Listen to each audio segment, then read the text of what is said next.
Firaza, and welcome to Firaza Urology.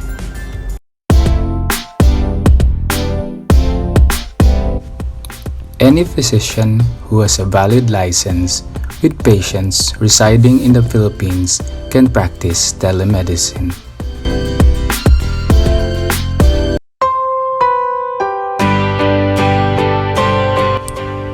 Telemedicine requires proficiency in digital communication skills, clinical acumen, knowledge of the technology and equipment to be used, while adhering to ethical practice. In telemedicine, a communication device such as landline phone, cell phone, with or without camera, and/or computer will be required. If using video or chat software, a stable internet connection is vital. A private, well-lit location is preferred, especially for video consult.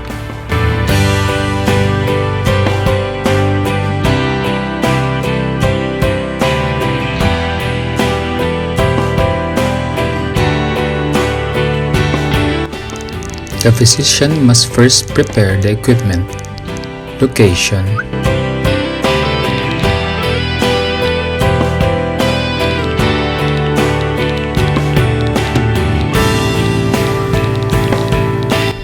records, and secure consent.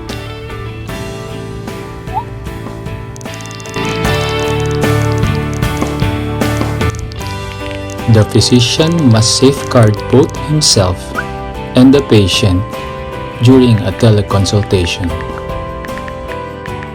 Identity of both parties should be verified. A physician must protect confidentiality and ensure quality of care.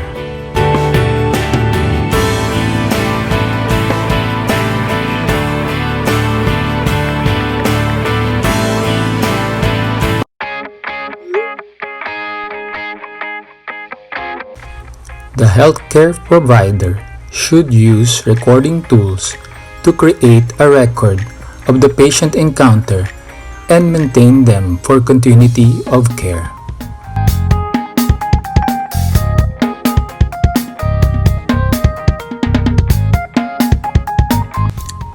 In case of technology fault or failure, such as poor internet connection, the physician should have a contingency plan in place that outlines an alternate method of communication with the patient.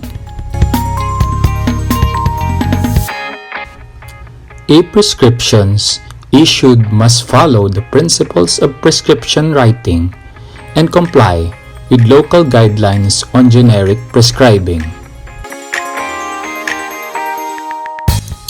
Following the principles of prescription order writing helps to avoid dispensing errors.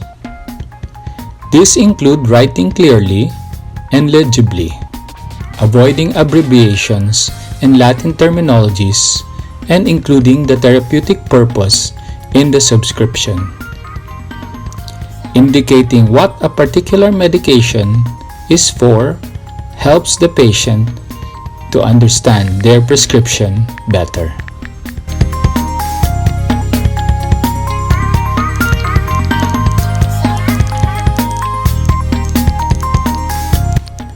Feedback must be individualized. It may be asked during consultation or through sent questionnaires.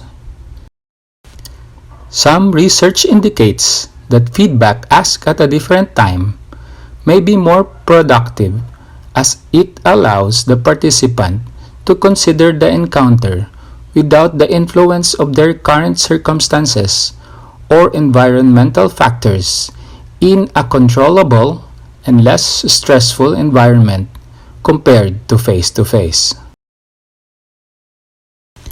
Complete documentation includes patient identifier, consent forms, history, physical exam, laboratory and ancillaries, assessment, plan, diagnostic, therapeutic, limitations of today's visit, and the timestamp of the teleconsultation. Thank you for watching my video. If you want to know more about telemedicine, please like and subscribe my channel.